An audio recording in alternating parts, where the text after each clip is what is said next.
Nagsimula ang lahat sa isang litrato. Isang simpleng larawan na lumitaw habang inaayos ko ang mga folder sa cellphone. Sinusubukang magbakante ng espasyo para sa mga litrato ng bakasyon na plano namin para sa Disyembre. Laging sinasabi sa akin ni Katrina na linisin ko ang aming shared cloud storage.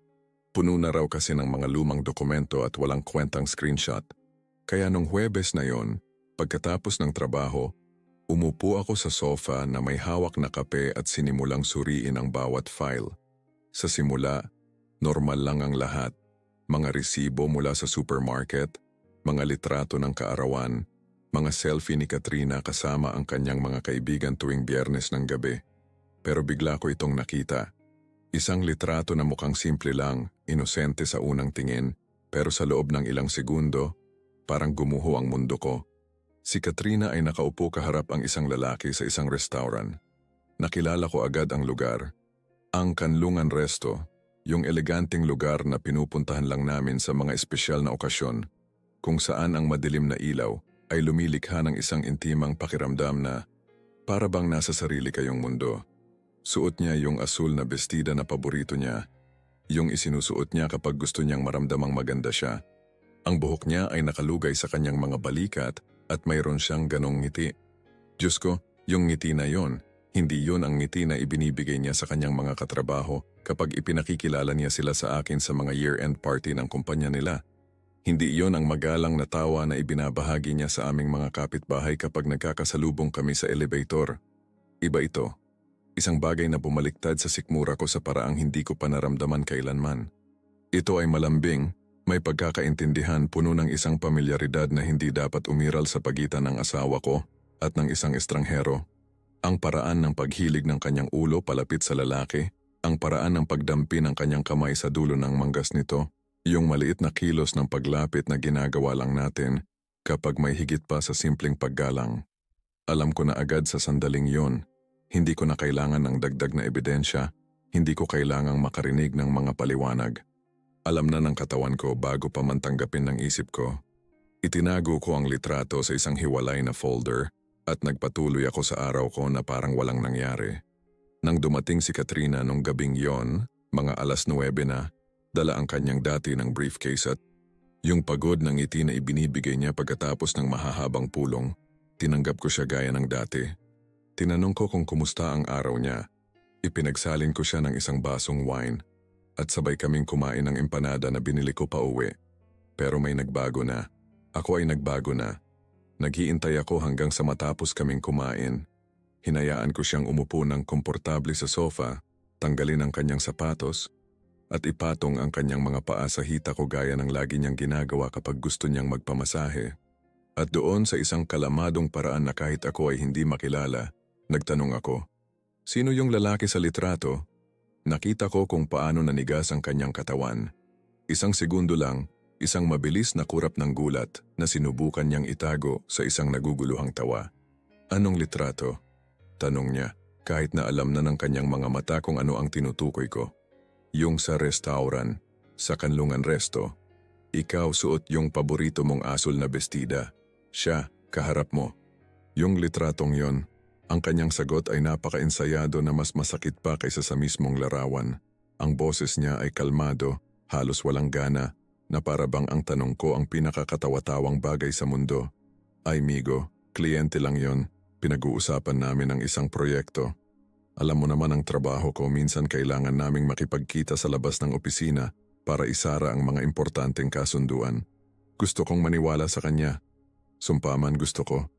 Sa loob ng 8 taon, binuo ko ang buhay ko sa paligid niya, sa paligid naming dalawa. Ang mga hapunan tuwing 7:00, ang kape sa iisang tasa tuwing umaga, ang panonood ng pelikula tuwing Linggo sa sofa, ang mga tawa niya na pumupuno sa bawat sulok ng aming bahay. Nagtayo ako ng isang mundo kung saan ang tiwala ang pangunahing haligi, kung saan walang lugar ang mga pagduda dahil ang pag-ibig ang sumusuporta sa lahat. Pero nung gabing yon, kahit na tumabi siya sa akin sa kama at ang kanyang paghinga ay naging malalim at payapa, hindi ko maipikit ang aking mga mata.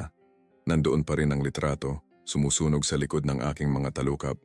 Hindi ko mapigilang tingnan ito, suriin ang bawat detalye, at pakinggan ang boses sa aking ulo na bumubulong na may isang sagradong bagay na nasira, Na nawawala siya sa akin hindi dahil sa oras o distansya, kundi dahil sa kasinungalingan, sa tahimik na pagtataksil na nagsimula na pala bago ko pa man matuklasan. Sa mga sumunod na araw, sinimulan kong mapansin ang mga lamat na dati kong binabaliwala. Ang mga pulong na umaabot hanggang 10:00 ng gabi. Ang cellphone na ngayon ay laging nakadapa sa ibabaw ng hapagkainan. Ang mga tawag na sinasagot niya sa terasa na may saradong pinto habang bumubulong. Ang bagong pabango na ginagamit niya, mas matapang, mas mahal.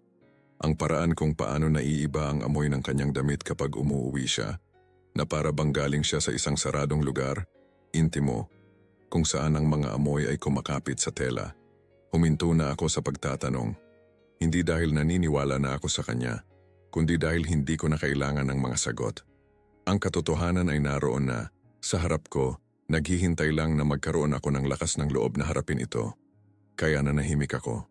Naging tagamasid ako sa sarili kong buhay. Pinapanood kung paano ang babaeng mahal ko ay lumalayo sa akin bawat hakbang, bawat kasinungalingan. At sa katahimikang yon, may nagsimulang magbago sa loob ko. Ang galit ay hindi dumating na parang isang pagsabog, hindi ito dumating na parang isang desperadong sigaw. Dumating itong malamig, kalkulado, parang yelong dahan-dahang nabubuo sa isang madaling araw ng taglamig. Nagsimula akong magplano. Hindi na ako naghahanap ng mga sagot. Naghahanap ako ng kalinawan. Naghahanap ako ng hustisya. At marahil sa isang madilim na sulok ng aking puso, naghahanap ako ng isang bagay na mas malamig. Isang bagay na wala pang pangalan pero nagsisimula ng tumubo sa loob ko na parang isang nakalalasong binhi. Ang pag-ibig ay hindi namamatay ng biglaan. Nabubulok ito mula sa loob, dahan-dahan, hanggang sa isang araw ay mapagtanto mo na wala na yung dating mayroon kayo, na mga labi na lang ng isang bagay na dating maganda ang natitira. At pinapanood ko kung paano nabubulok ang sa amin, gabi-gabi kasinungalingan sa kasinungalingan, habang si Katrina ay natutulog sa tabi ko na parang walang mali, na parang ang mundo namin ay hindi gumuho ng tahimik. Nagpatuloy ako na parang normal lang lahat. Gumigising ako ng 6:00 media. Naghahanda ng kape sa coffee maker na regalo sa kasal namin. Naglalagay ng 2 tasa sa mesa. Hinahalikan ko siya sa noo kapag paalis na siya papuntang opisina. Sinasabi ko sa kanya na mag-ingat ka gamit ang parehong boses gaya ng dati. Pero lahat yon ay isang pag-arte. Bawat kilos, bawat salita, bawat pilit ng ngiti ay bahagi ng isang dula-dulaan na itinayo ko para mabuhay habang nagpapasya kung ano ang gagawin sa katotohanang pasan ko sa aking dibdib. Sa ilalim ng marupok na koreografiyang iyon, may isang bagay sa loob ko ang namamatay. Hindi ito matinding kirot, hindi ito yung uri ng pagdurusa na magpapaiyak o magpapasigaw sa iyo. Ito ay isang bagay na mas malalim, mas mapanlinlang. Para bang bawat selula ng aking katawan ay alam na ako ay pinagtaksilan, na para bang ang sarili kong dugo ay naging mas mabigat, mas mabagal, na lason ng katiyakan na ang babaeng natutulog sa tabi ko ay hindi na akin. Natagpuan ko ang sarili kong pinag-aaralan siya ng tahimik. Pinagmamasdan ang kanyang refleksyon sa salamin sa banyo habang naglalagay siya ng makeup sa umaga. Ang paraan ng pagtagal niya ng kaunti kapag alam niyang may mahahalagang pulong siya. Nakikita ko kung paano siya ngumingiti sa kanyang cellphone, yung mabilis na ngiti na lumalabas bago niya agad i-lock ang screen.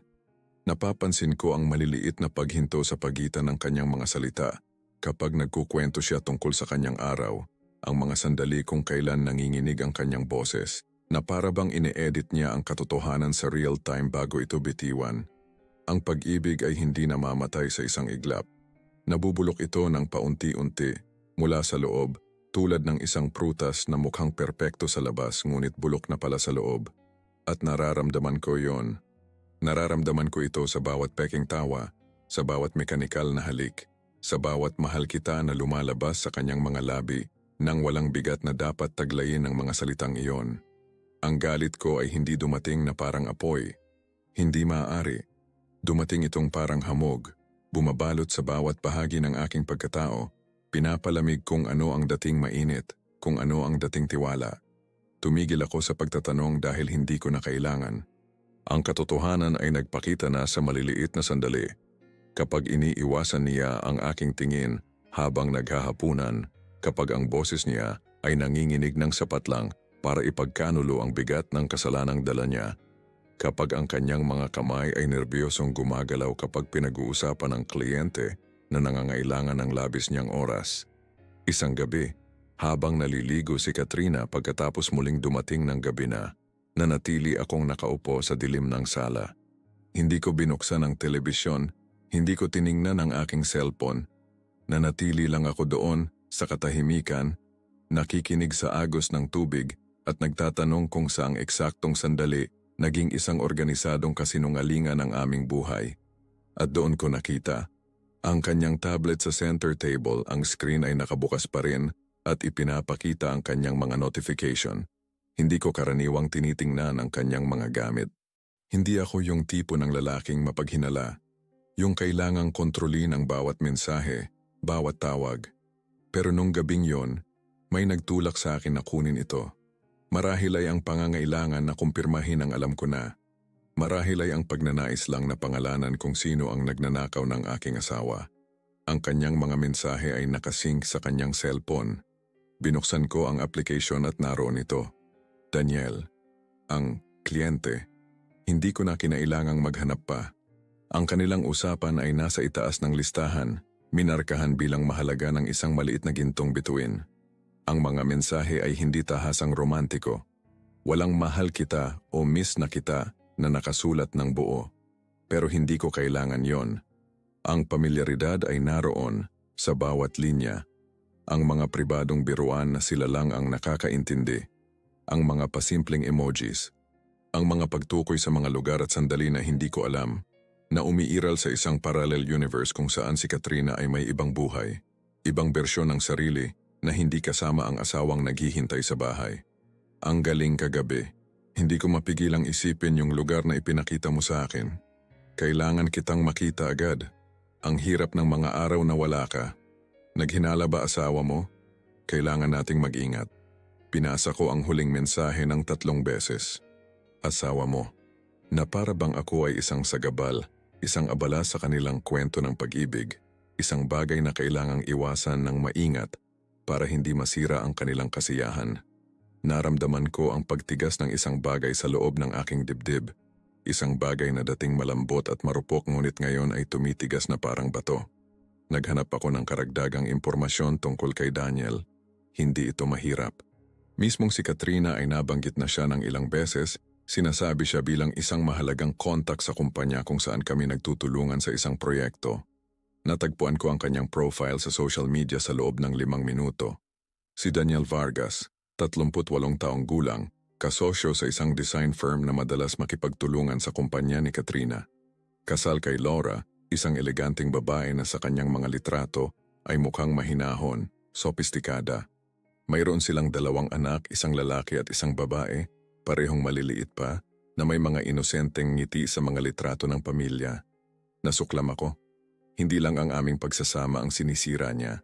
Sinisira rin niya ang pamilya ng iba. 2 bata na walang kaalam-alam na ang kanilang ama ay gumugugol ng hapon sa pagpapadala ng mensahe sa ibang babae habang sila ay gumagawa ng takdang aralin o naglalaro sa parke. Tumigil ang agos ng tubig mula sa shower. Ibinalik ko ang tablet ng eksakto kung saan ito naroroon na may patay na screen. Sumandal ako sa sofa at ipinikit ang aking mga mata, nagpapanggap na may tinitingnan sa aking cellphone nang lumabas si Katrina na nakabalot sa kanyang puting bata. Ang basa niyang buhok ay bumabagsak sa kanyang mga balikat. Ayos ka lang? Tanong niya, na para bang talagang nagmamalasakit siya.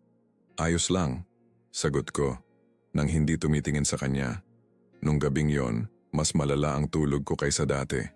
Hindi dahil sa kalungkutan kundi dahil sa kabaligtaran. Dahil tumigil na akong makaramdam ng sakit at sa halip ay may bago na. Isang bagay na malamig at mapagkalkula na nagpapanatili sa akin na gising hindi dahil sa mga luha, kundi dahil sa mga plano. Ang pagtataksil ay hindi na masakit. Nagpapagalit ito sa akin.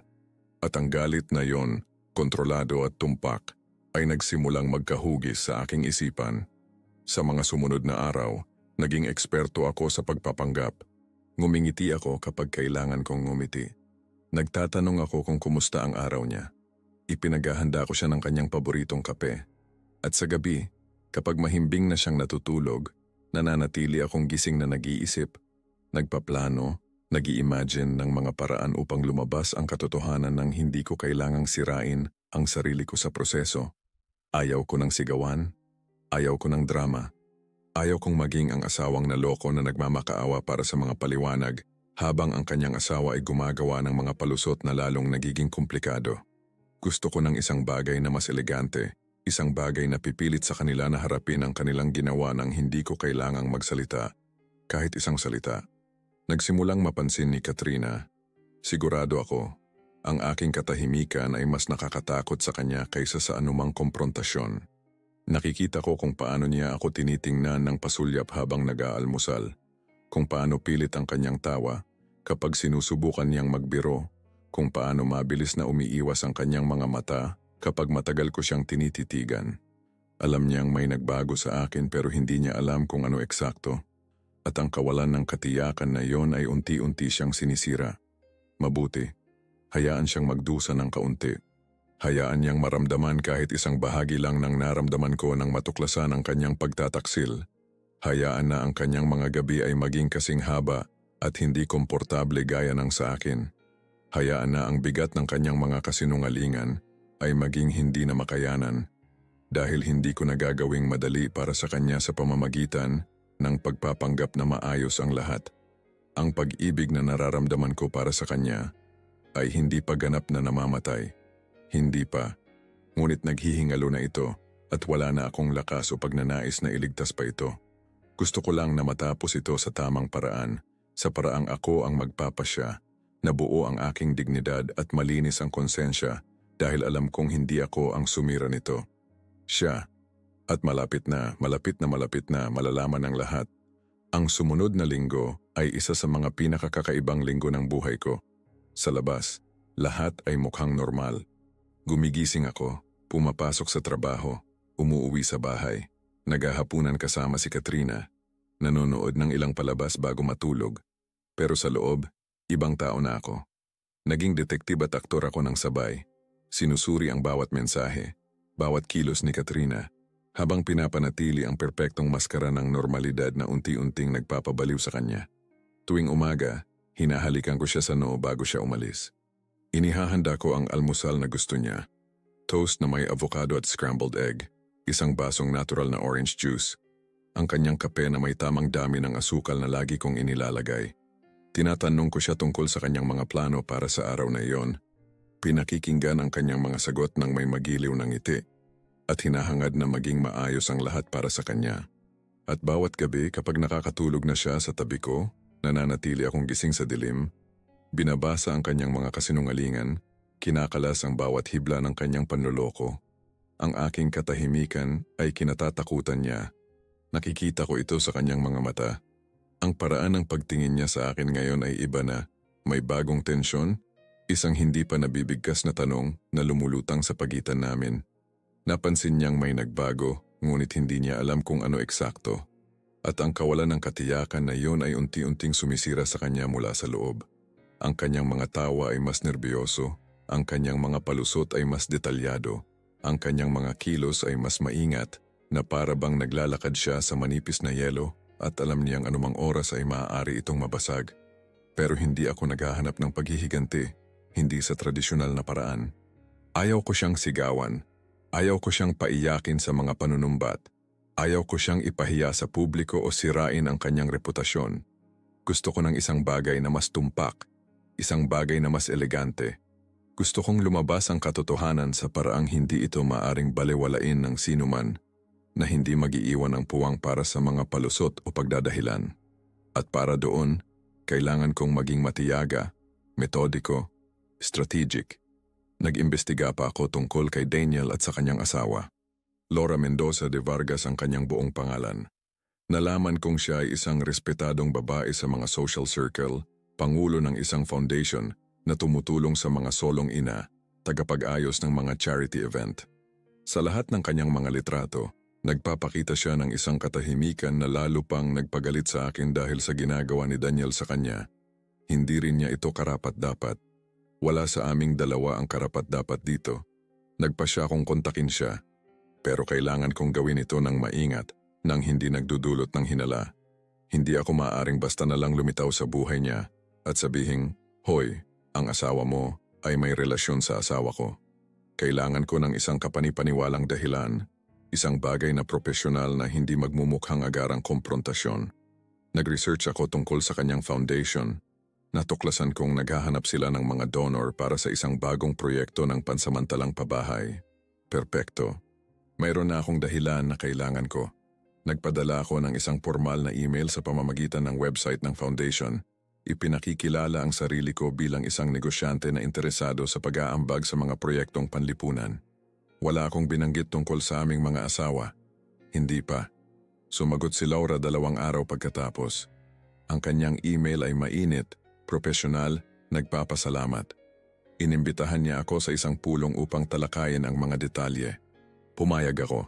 Ngunit iminungkahi ko na mas komportable kung maaari kaming makipag-ugnayan muna sa pamamagitan ng email upang mas maunawaan ko ang proyekto bago ako mangako. Sumang-ayon siya. Nagpalitan kami ng ilang email sa loob ng linggong iyon. Nag-usap kami tungkol sa foundation, sa kanilang mga layunin, sa kung paano gumagana ang programa ng donasyon. At sa isa sa mga email na iyon, sa isang halos kaswal na paraan, nabanggit ko ang isang bagay tungkol sa kahalagahan ng katapatan sa mga relasyon, kung paano ang mga foundation tulad ng mga pag-aasawa ay binuo sa tiwala. Ang kanyang sagot ay interesante. Nagpasalamat siya sa aking katapatan sa pagpapahayag ng tunay na interes sa pagtulong at idinagdag na lubos niyang pinahahalagahan ang mga taong kumikilos ng may integridad sa isang mundo kung saan ito ay tila lalong nagiging bihira. Ang maliit na komentong iyon ay nagsabi sa akin ng lahat ng kailangan kong malaman. Nararamdaman na ni Laura na may hindi tama sa kanyang pagsasama. Marahil ay hindi niya alam ang mga partikular na detalye, ngunit ang pagdududa ay nakapagtanim na ng binhi. At naroroon ako para tulungan siyang makita ang buong katotohanan. Samantala, nagpatuloy si Katrina sa kanyang dobleng buhay, lalong nagiging nerbiyosa. Nagpatuloy ang kanyang mga pag-uwi ng gabi. Ngunit ngayon ay may kasama ng mas detalyadong mga paliwanag. Hindi na lang isang pulong kasama ang isang kliyente. Ngayon ay may mga hindi kinakailangang detalye. Ang pangalan ng restaurant, kung saan sila umano nagkita, ang eksaktong paksa ng proyekto na kanilang tinalakay, kahit na ang pangalan ng waiter na nag-asikaso sa kanila. Masyadong maraming impormasyon. Laging ganon kapag may nagsisinungaling. Ang mga baguhang sinungaling ay naniniwalang mas maraming detalye ang nagpapaniwala sa kasinungalingan, gayong sa katotohanan ay kabaligtaran ito. Noong Huwebes ng linggong iyon, habang si Katrina ay nagtatrabaho na naman hanggang gabi, nagpasya akong oras na para isagawa ang aking plano. Nagpareserba ako ng mesa para sa 4 na tao sa Kanlungan Resto, ang parehong restaurant sa litrato na nagsimula ng lahat. Humingi ako ng isang pribadong lugar, tahimik, kung saan kami makakapag-usap ng walang istorbo. Ang petsang pinili ko ay Biyernes ng susunod na linggo. Sapat na oras para i-coordinate ang lahat. Nang dumating si Katrina nung gabing yon, mga 10:00 na, sinabi ko sa kanya na may sorpresa ako. Na nagpareserba ako ng isang espesyal na hapunan para sa amin sa susunod na Biyernes, sa restaurant na iyon na gustong-gusto niya. Nakita ko kung paano nagliwanag ang kanyang mga mata sa isang segundo bago ito pinadilim ng pagkakasala. Ngunit ngumiti siya. Siyempre ngumiti siya. Sinabi niya sa akin na napakagandang ideya na namimiss na niya ang aming mga romantikong paglabas, na matagal na kaming hindi gumugugol ng dekalidad na oras na magkasama. Natawa ako sa kabalintunaan. Namimiss niya ang aming mga paglabas habang mayroon siyang mga lihim na paglabas kasama ang iba. Pero wala akong sinabi. Hinalikan ko lang siya sa pisngi at sinabi kong maghanda siya para sa isang gabing hindi malilimutan. Kinabukasan, nagpadala ako ng isa pang email kay Laura. Sinabi ko sa kanya ang aking intensyon na magbigay ng isang malaking donasyon at iminungkahi kong ipagdiwang ito sa isang hapunan sa Biyernes, kasama ang kanyang asawa, upang talakayin ang mga hinaharap na kolaborasyon. Iminungkahi ko ang Kanlungan Resto. Binabanggit na ito ay isang eleganteng at pribadong lugar, perpekto para sa mahahalagang usapan. Pumayag siya ng may kagalakan. Nagpasalamat siya sa aking kabutihang loob at kinumpirma na pareho silang darating ni Daniel. Handa na ang lahat. Ang 4 na piraso ng palaisipan ay magsasama-sama sa iisang lugar, sa iisang oras. Akala ni Katrina ay magkakaroon kami ng isang romantikong hapunan. Akala ni na Daniel at Laura ay isang pulong negosyo kasama ang isang potensyal na donor. Wala sa kanila ang nakakaalam kung ano talaga ang mangyayari. Ginugol ko ang mga sumunod na araw sa isang kakaibang kapayapaan. Hindi ako nakakaramdam ng pagkabalisa, hindi ako nakakaramdam ng takot. Naramdaman ko ang isang bagay na katulad ng kapayapaan na dumarating kapag sa wakas ay nakagawa ka na ng desisyon pagkatapos ng mahabang panahon ng pag-aalinlangan. Si Katrina, sa kabilang banda, ay lalong hindi mapakali. Palagi niya akong tinatanong tungkol sa hapunan, kung ano ang nag-udyok sa akin na ayusin ito, kung mayroon bang espesyal na okasyon. Sinasabi ko sa kanya na gusto ko lang siyang sorpresahin na matagal na kaming hindi gumagawa ng isang bagay na maganda ng magkasama, na mahal ko siya at gusto kong ipakita ito sa kanya. At sinasabi ko ito nang may katapatan na ikinagulat ko mismo. Dahil sa isang sulok ng aking puso, mahal ko pa rin siya. Naaalala ko pa rin ang babaeng minahal ko, yung tumatawa hanggang sa maiyak habang nanonood ng mga simpleng komedya, yung nakakatulog sa aking dibdib habang nagbabasa kami ng magkasama tuwing linggo ng hapon. Pero wala na ang babaeng yon, o marahil ay hindi siya kailanman umiral. Marahil ang minahal ko ay isang ilusyon, isang bersyon ni Katrina na binuo niya para sa akin habang itinatago ang kanyang tunay na sarili para sa ibang tao. Noong Huwebes ng gabi, isang araw bago ang hapunan, hindi ako makatulog. Hindi dahil sa kaba, kundi dahil sa pananabik. Iniisip ko ang eksena ng paulit-ulit. Ang gulat sa mukha ni Katrina kapag nakita niya sina Daniel at Laura, ang takot sa mga mata ni Daniel, ang pagkalito ni Laura na magiging pag-unawa. Magiging maganda yon sa sarili nitong paraan. May kagandahan ang katotohanan kapag sa wakas ay nabunyag na ito, lalo na kapag matagal itong itinago. Natutulog si Katrina sa tabi ko. Ang kanyang paghinga ay kalmado at malalim. Walang kamalay-malay na bukas ay guguho na ang kanyang maingat na itinayong mundo ng kasinungalingan. Naramdaman ko ang isang kakaibang halo ng mga emosyon. Kalungkutan para sa kung ano ang mawawala sa amin. Galit dahil sa kung paano niya ito sinira. At isang bagay na katulad ng pasasalamat. Dahil kahit papaano ay magkakaroon na ako ng kalinawan na kailangan ko para magsimula muli. Bumangon ako sa kama nang walang ingay at pumunta sa kusina. Nagsalin ako ng isang basong tubig at nanatili doon, nakatingin sa bintana patungo sa maliwanag na lungsod. Bukas naisip ko. Bukas, magbabago ang lahat. At sa unang pagkakataon sa loob ng ilang linggo, naramdaman kong kaya ko ng huminga. Dumating ang Biyernes na nababalot sa isang kakaibang katahimikan, tulad ng mga araw bago ang isang bagyo kapag ang hangin ay mabigat at puno ng kuryente. Nagising ako bago si Katrina, gaya ng dati, ngunit nung umagang yon ay hindi ako naghanda ng kape. Nanatili akong nakaupo sa gilid ng kama, pinagmamasdan siyang matulog. Nagtatanong kung nararamdaman din ba niya na may isang bagay na tiyak na mangyayari o kung ang kanyang konsensya ay manhid na sa mga kasinungalingan na hindi na nito nararamdaman ang mga senyales ng panganib. Nang imulat niya ang kanyang mga mata, nginitian ko siya. Binati ko siya ng magandang umaga na parang isang ordinaryong araw. Naginat siya humikab at ginantihan ako ng ngiti na may peking init na pinag-aralan niya sa mga nakaraang linggo. Tinanong niya kung tuloy pa rin ba ang hapunan. Kinumpirma ko na oo na ginawa ko ang reserbasyon para sa 8:30 na magsuot siya ng maganda, na magiging isang espesyal na gabi ito. May okasyon ba na nakakalimutan ko? Tanong niya sa mapaglarong tono na ginagamit niya kapag gusto niyang magmukhang walang pakialam. Hindi natin kailangan ng okasyon para ipagdiwang ang isa't isa, hindi ba? Sagot ko, hinahalikan siya sa noo bago tumayo. Pinanood ko siyang maghanda buong hapon.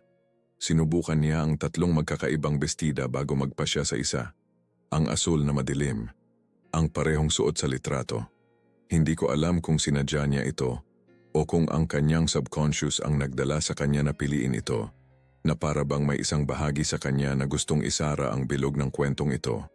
Nag-makeup siya ng maingat, nagpabango, isinuot ang mga perlas na hikaw na ibinigay ko sa kanya noong aming anibersaryo. Napakaganda niya, hindi ko maikakaila. At yun ang lalong nagpapapait sa lahat. Dumating kami sa kanlungan resto ng 8:20. Ang lugar ay may madilim at gintong ilaw na nagpapadama ng pagiging intimo, na para bang bawat mesa ay umiiral sa sarili nitong pribadong mundo. Tinanggap kami ng hostess ng may propesyonal na ngiti at ginabayan kami patungo sa pribadong lugar na aking nireserba. Isang seksyon na hiwalay sa pangunahing kainan sa pamamagitan ng isang panel ng inukit na kahoy at mga halaman na lumilikha ng ilusyon ng pagkapribado ng hindi ganap na nakahiwalay. Mukhang relaxed si Katrina. Masaya pa nga. Hinawakan niya ang aking kamay habang naglalakad kami. Pinisil ang aking mga daliri ng may pagmamahal. Tinanong ko siya kung ano ang gusto niyang orderin. Tiningnan niya ang menu ng may konsentrasyon na ibinibigay niya kapag may isang bagay na talagang mahalaga sa kanya, yung maliit na kilos ng pagkagat sa ibabang labi habang nagbabasa.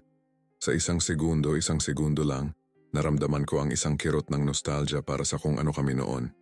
Ngunit pagkatapos ay naalala ko ang mga mensahe, ang mga kasinungalingan, ang mga gabi na nag-iisa ako habang siya ay nagtatayo ng isang paralel na buhay kasama ang ibang lalaki. Nandito na po ang ibang mga bisita, sabi ng waiter, lumalapit sa aming mesa ng may pag-iingat. Nakita ko kung paano tumingin si Katrina, naguguluhan. Ibang mga bisita? Tila tanong ng kanyang mga mata. Ngunit bago pa siya makapagsalita, lumitaw sina Daniel at Laura sa likod ng waiter, ginagabayan patungo sa aming mesa. Napakaganda, sa isang malupit at perpektong paraan. Ang eksaktong sandali na nakita ni Katrina si Daniel. Ang kanyang kamay ay nanigas sa ibabaw ng baso ng tubig na malapit na niyang inumin. Ang kanyang mga labi ay bahagyang bumuka, na para bang may sasabihin siya ngunit ang mga salita ay bumara sa kanyang lalamunan. Literal na nawala ang kulay sa kanyang mukha, na para bang may humigop ng lahat ng dugo mula sa kanyang mga pisngi sa isang iglap. Si Daniel ay hindi rin mukhang mas mabuti. Ang kanyang paglakad ay bumagal. Ang kanyang mga mata ay lumaki na may takot ng isang hayop na nahulog sa isang bitag at hindi maintindihan kung paano siya napunta doon. Si Laura, sa kabilang banda, ay mukhang mahinahon. Elegante sa kanyang damit na kulay krema at kwintas na perlas, iniabot niya ang kanyang kamay kay Katrina nang may magalang ng ngiti at sinabing, "Ikinagagalak kitang makilala sa wakas, Katrina. Marami nang naikwento si Migo tungkol sa iyo." Ang katahimikan na sumunod ay mabigat, puno ng kuryente, kargado ng lahat ng hindi masabi ng malakas.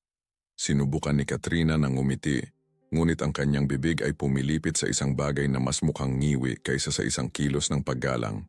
Ang kanyang tingin ay tumatalon sa pagitan ni Daniel, Laura, at ako, desperadong naghahanap ng anumang paraan palabas, anumang paliwanag na maaaring magligtas sa kanya mula sa sandaling ito. Sumandal ako sa aking upuan, uminom ng tubig, at nagmasid. Hindi ko kailangang magsabi ng kahit ano. Hindi ko kailangang mag-akusa, sumigaw, o manuro. Ang kanyang ekspresyon ay nagsasabi na ng lahat. Ang bawat nerbiyosong pagkurap, bawat naninigas na kalamnan sa kanyang panga, bawat segundo na inaabot bago niya maibalik ang kanyang pagsasalita ay isang tahimik na pag-amin. "Maupo kayo, pakiusap," sabi ko nang may kalamadong hindi ko rin makilala. Ang reserbasyon ay para sa 4. Gumilos si Daniel na parang isang robot. Umupo siya sa tabi ni Laura, iniiwasang tingnan si Katrina. Ang kanyang mga kamay ay bahagyang nanginginig habang inaayos ang kanyang serbilyeta sa kanyang mga hita. Si Laura sa kabilang banda ay tumingin diretso sa aking mga mata at sa tingin na iyon ay nakita ko ang isang bagay na ikinagulat ko. Pasasalamat. Alam na niya. Marahil ay hindi ang mga partikular na detalye, ngunit nabasa niya ang pagitan ng mga linya ng aking mga email, naramdaman niya ang mga lamat sa kanyang sariling pagsasama. At ngayon ay mayroon na siyang kumpirmasyon na kailangan niya. "Ikinuwento sa akin ni Migo na nasa iisang profesional na larangan kayo," sabi ni Laura. Nakikipag-usap kay Katrina nang may katahimikan na tanging ang mga taong naproseso na ang kanilang sakit ng pribado ang mayroon. "Disenyo at arkitektura, tama? Siguradong kahanga-hangang magkatrabaho." Ibinuka ni Katrina ang kanyang bibig. Isinara ito, binuksan muli. Sa wakas ay nagawa niyang bumigkas ng isang bagay na parang sagot. "Oo, nagtutulungan kami sa ilang mga proyekto." Napakaginhawa naman, nagpatuloy si Laura, hawak ang kanyang kupita ng wine ng may elegansa. Si Daniel ay laging umuwi ng gabi dahil sa mga proyektong yan. Ipagpalagay kong ikaw rin, Katrina. Ang suntok ay banayad ngunit nakamamatay. Sinubukan ni Katrina na tumawa, isang sakal na tunog na namatay bago pa man ganap na mabuo. Si Daniel ay nanatiling tahimik, Nakatingin sa mantel na para bang maaari siyang mawala kung magkokonsentra siya ng husto. Nag-order ako ng hapunan para sa lahat. Hindi ko tinanong kung ano ang gusto nila. Pinili ko ang pinakamahal na mga pagkain sa menu, isang maliit na kabalintunaan na ako lang ang naka-appreciate. Habang nagsusulat ang waiter, pinagmasdan ko kung paano desperadong sinusubukan ni Katrina na ayusin ang kanyang mukha sa isang bagay na mukhang normal. Ngunit ang kanyang mga kamay ay nagkakanulo sa kanya, nerbyosong pinaglalaruan ang kanyang serbilyeta, tinitiklop at binubuklat ito ng paulit-ulit. Kung gayon, sabi ko, binabasag ang katahimikan na naging hindi na matagalan. Laura, kwentuhan mo pa ako tungkol sa foundation. Interesado talaga akong mag-ambag. At doon nagsimula ang pinakasurreal na pag-uusap sa aking buhay. Nagsalita si Laura tungkol sa kanyang trabaho sa mga solong ina, sa mga proyekto ng pabahay, sa kanyang mga plano sa hinaharap. Tumango ako, nagtanong ng mga matatalinong tanong. Kumilos na para bang kami ay nasa isang perpektong normal na hapunan ng negosyo. Si Katrina ay nanatiling halos pipi, bumibitaw ng mga isang salitang sagot kapag may nagtatanong sa kanya ng direkta. Sinubukan ni Daniel na makisali ngunit ang kanyang mga sagot ay mekanikal, walang laman, ang boses ng isang tao na alam na ang kanyang mundo ay gumuho ngunit hindi pa rin maproseso kung paano ito nangyari. Dumating ang pagkain, walang sino man ang talagang gumalaw sa kanilang plato. Ginalaw namin ang pagkain mula sa isang gilid patungo sa isa pa gamit ang mga tinidor, nagpapanggap na kumakain habang ang bigat ng hindi nasasabing katotohanan ay pumipiga sa hangin sa pagitan namin. Ako lang ang mukhang kalmado, at yun ang nagpapabaliw sa kanila. Lalo na kay Katrina. Nakilala ako ng sapat upang malaman na ang aking katahimikan ay mapanganib, na ito ang katahimikan bago ang bagyo. Sa isang punto ng hapunan, nagpaalam si Laura na pupunta sa banyo.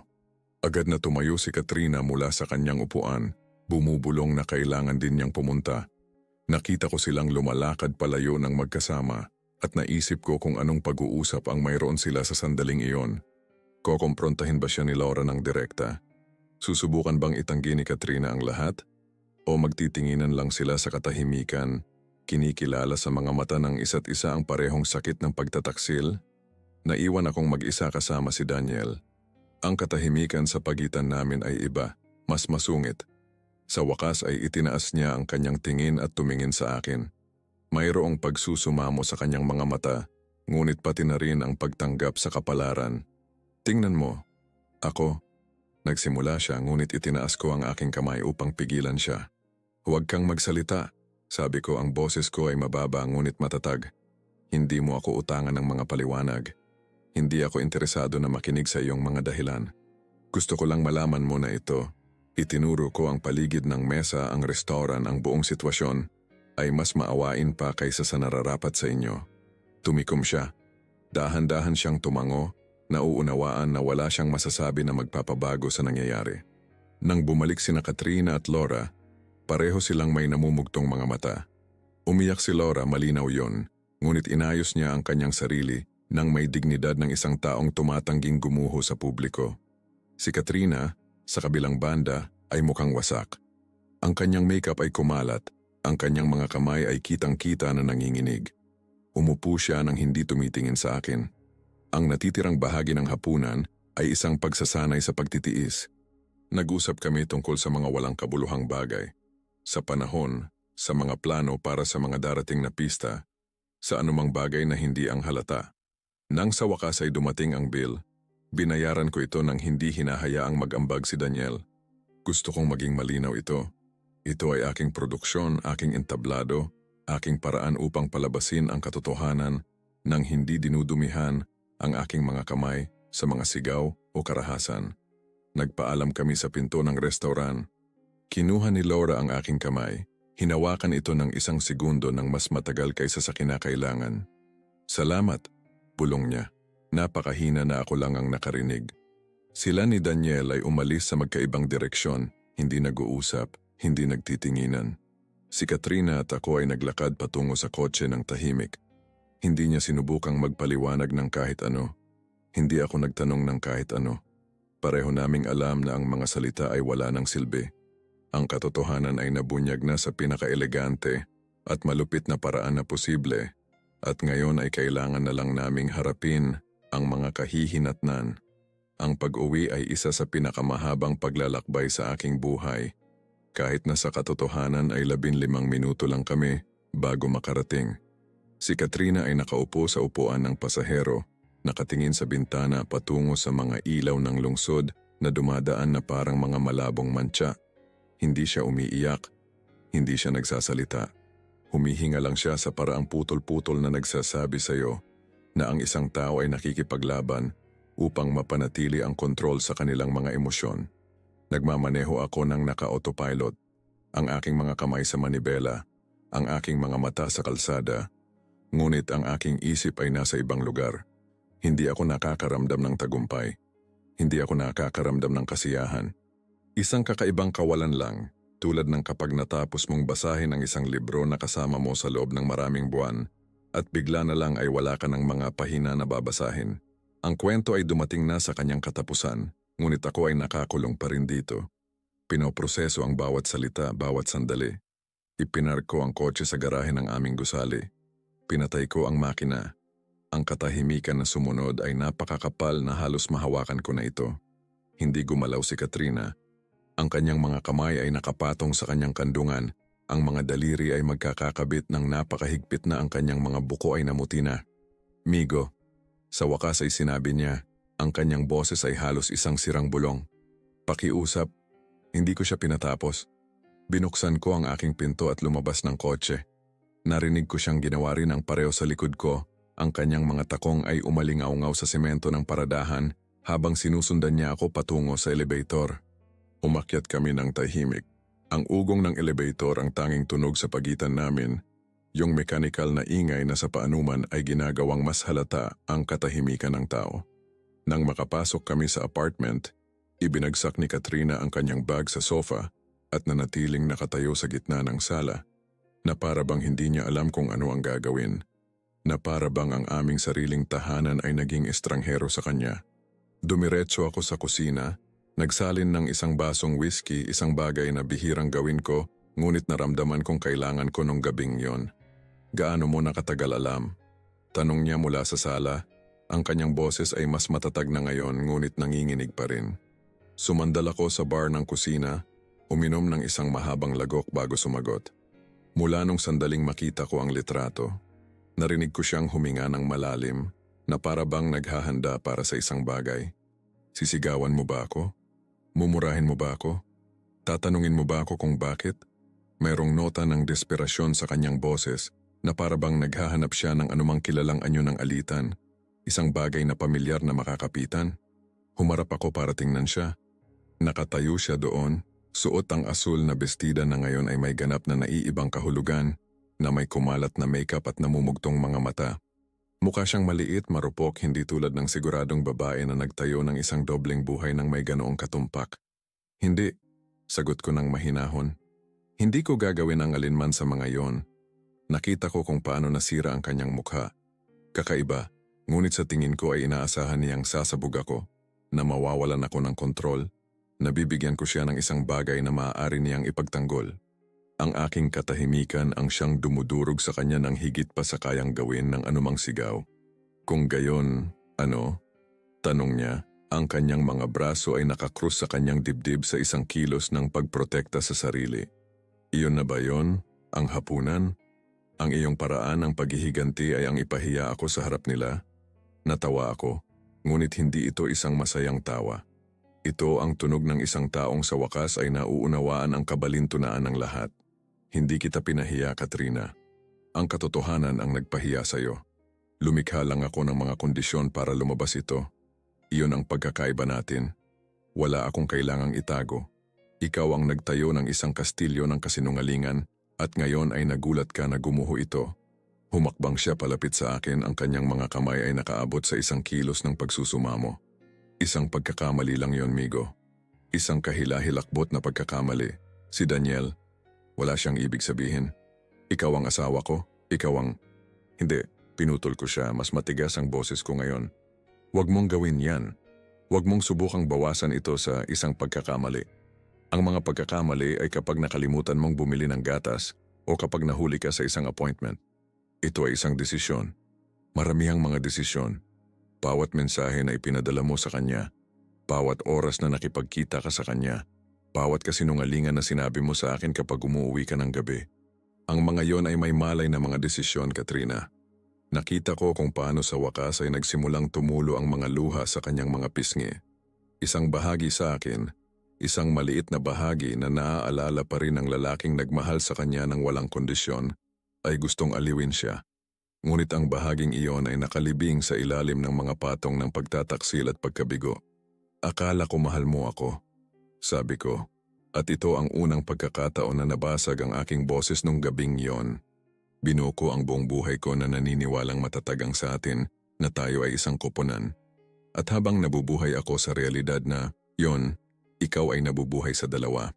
Paano ako inaasahang magtitiwala muli sa anumang bagay pagkatapos nito? Bumagsak si Katrina sa sofa, ang kanyang katawan ay nyanig ng mga hikbi. Nanatili ako kung nasaan ako, iniinom ang aking whiskey, pinapanood siyang umiyak nang hindi nararamdaman ang pangangailangan na lumapit. Ang pag-ibig ay hindi pa ganap na namamatay, ngunit naghihingalo na ito at wala na akong enerhiya o pagnanais na buhayin pa ito. Anong gagawin natin? Tanong niya sa gitna ng mga luha. Pinupunasan ang kanyang mukha gamit ang kanyang mga kamay. Wala nang natin, Katrina. Hindi na. Tapos na to. Ang katiyakan ng aking mga salita ay tumama sa kanya na parang isang pisikal na sampal. Bigla siyang tumayo, lumakad palapit sa akin.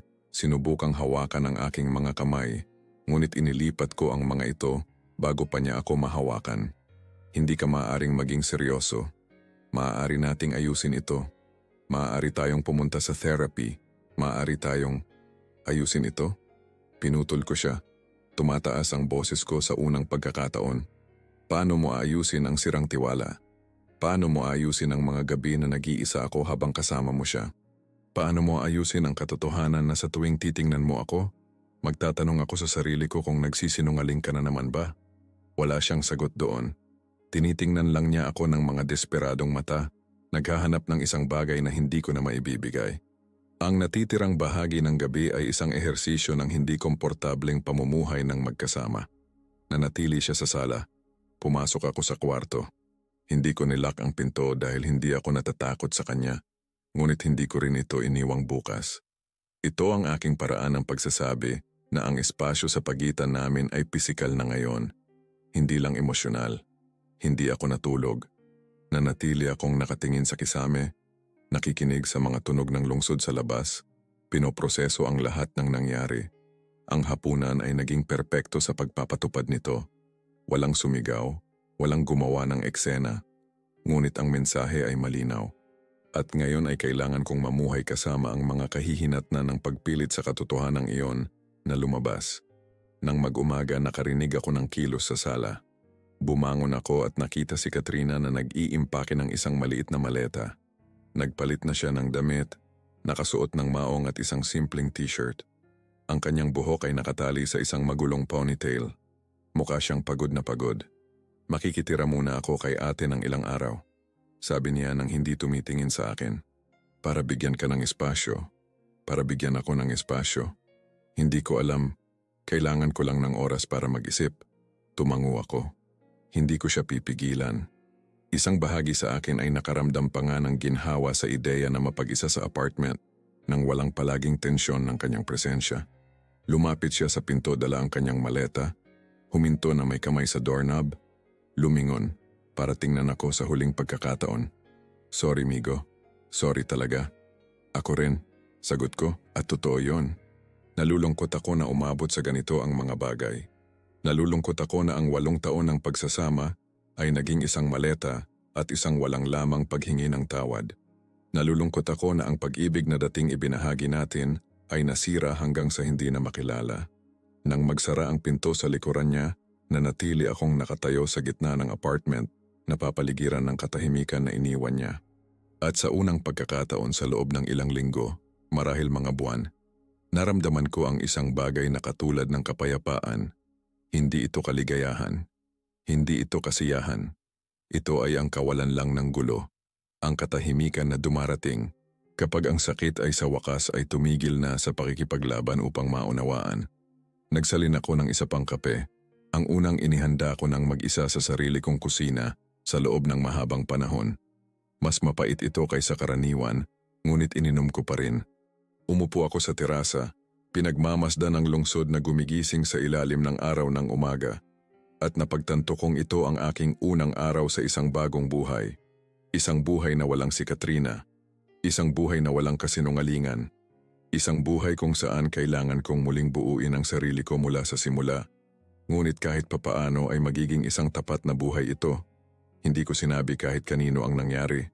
Hindi ako nag-post ng kahit ano sa social media. Hindi ako tumawag sa mga kaibigan para maglabas ng sama ng loob. Hindi ako naghanap ng panlabas na pagpapatunay na ginawa ko ang tama. Ang aking paghihiganti ay kumpleto na mula sa sandaling ang katotohanan ay nabunyag sa mesang iyon.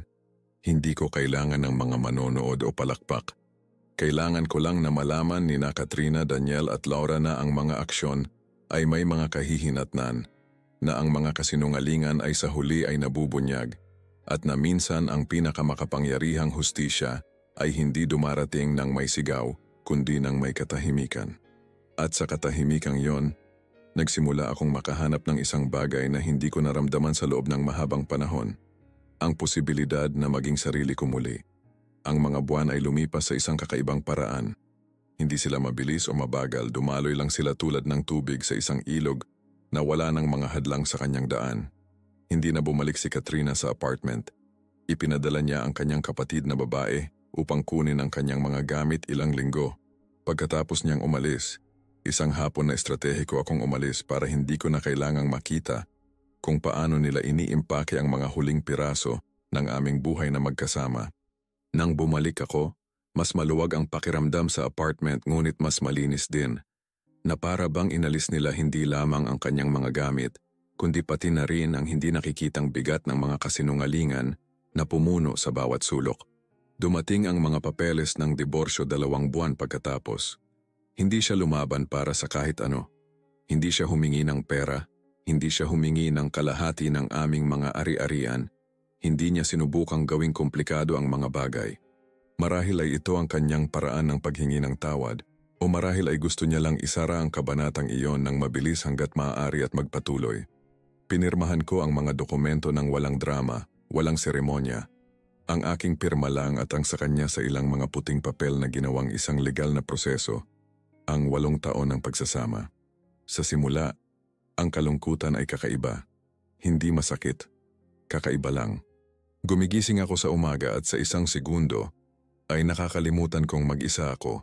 Automatikong hinahanap ang katawan ni Katrina sa kabilang panig ng kama bago maalala na hindi na siya darating doon kailanman.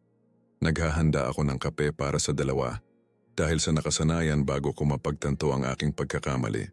Ngunit unti-unti, ang mga gawin na iyon ay nawawala. Pinapalitan ng mga bagong gawain na akin lamang. Nagsimula akong maglakad. Tuwing hapon, pagkatapos ng trabaho, isinusuot ko ang aking sapatos at lumalabas upang libutin ang lungsod nang walang tiyak na patutunguhan. Naglakad ako sa mga kalye na alam ko at sa iba pa na hindi ko pa na-explore noong kasal pa ako. Natuklasan ko ang mga maliliit na kapihan na nakatago sa mga sulok na hindi kailanman aaprubahan ni Katrina dahil wala silang tamang estetika para sa kanyang mga litrato sa Instagram. Nakahanap ako ng mga lumang tindahan ng libro kung saan maaari akong mawala sa mga maalikabok na istante nang walang sino mang nagtatanong kung kailan ako uuwi. Isang hapon, nang hindi pinaplano, dinala ako ng aking mga paa pabalik sa Kanlungan Resto. Huminto ako sa tapat ng restaurant, nakatingin sa mga bintana na may ilaw. Mga mag-asawa ay naghahapunan sa parehong mga mesa kung saan kami nagkaroon ng aming apokaliptikong hapunan. Tumatawa sila, naghahawakan ng kamay. Walang kamalay-malay sa drama na nasaksihan ng mga pader na iyon. Ilang buwan na ang nakalipas. Naghihintay akong makaramdam ng galit o lungkot o kahit ano. Ngunit naramdaman ko lang ang isang malayong pag-usisa na para bang nanonood ako ng isang eksena mula sa isang pelikula na napanood ko na matagal na ang nakalipas at halos hindi ko na maalala. Hindi ako pumasok. Wala akong pangangailangan na gawin ito. Ang lugar na iyon ay wala nang ibig sabihin sa akin. Isa na lang itong restaurant sa isang lungsod na puno nito. Nagpatuloy ako sa paglalakad. Sa mga buwan na iyon ng katahimikan at kalungkutan, natutunan ko ang mga bagay tungkol sa aking sarili na nakalimutan ko na o hindi ko kailanman nalaman. Natutunan kong gusto kong magluto, na nasisiyahan akong mag-eksperimento sa mga recipe nang walang sino mang humusga sa akin kung may pumalpak. Natutunan kong mas gusto ko ang mga tahimik na umaga na walang usapan kaysa sa mga umaga na puno ng pilit na pakikipag-usap. Natutunan kong maaari akong maging masaya sa aking sariling kumpanya na hindi ko kailangan ng palaging pagpapatunay mula sa ibang tao upang maramdaman na ang aking araw ay sulit. Natutunan ko rin ang tungkol sa pagpapatawad. Bagaman hindi sa uri na inaasahan ng mga tao, hindi ko pinatawad si Katrina sa ginawa niya. Hindi sa tradisyonal na kahulugan ng pinapatawad kita at hangad ko ang iyong ikabubuti. Ngunit pinatawad ko ang sitwasyon. Pinatawad ko ang katotohanan na ang mga bagay ay nangyari sa paraang nangyari. Itinigil ko ang pagdadala ng galit, ng sama ng loob, ng mga tanong na paano kaya kung.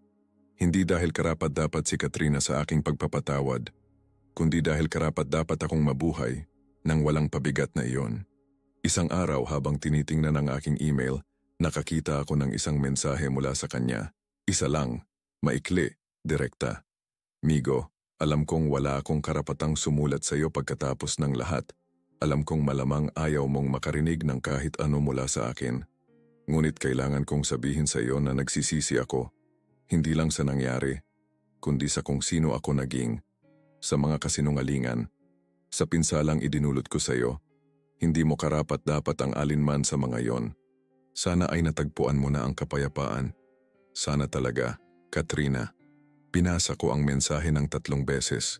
Ang una ay may galit, ang pangalawa ay may lungkot, ang pangatlo ay may pagwawalang bahala, at yun ang huling pagbasa na nagsabi sa akin na sa wakas ay gumaling na ako. Dahil wala na akong pakialam kung nagsisisi siya o hindi. Hindi ko na kailangan ang kanyang paghingi ng tawad para magpatuloy. Nagawa ko na ito nang wala yon. Hindi ko kailanman sinagot ang email na yon. Hindi dahil sa kalupitan, kundi dahil wala na talagang dapat sabihin. Ang ilang mga sugat ay hindi gumagaling sa mga salita, gumagaling sila sa distansya at oras. At masyado na akong nakalayo para bumalik pa, kahit na para lang isara ang isang usapan. Nakasalubong ko si Laura isang beses sa isang ganap na aksidenteng pagkakataon, sa isang kapihan sa sentro.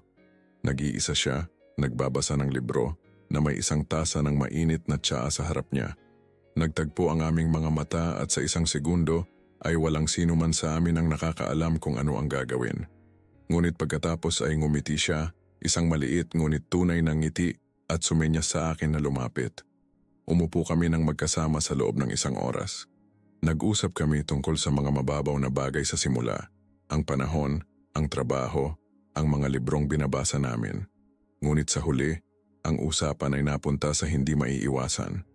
Kami ni Daniel ay naghihiwalay na.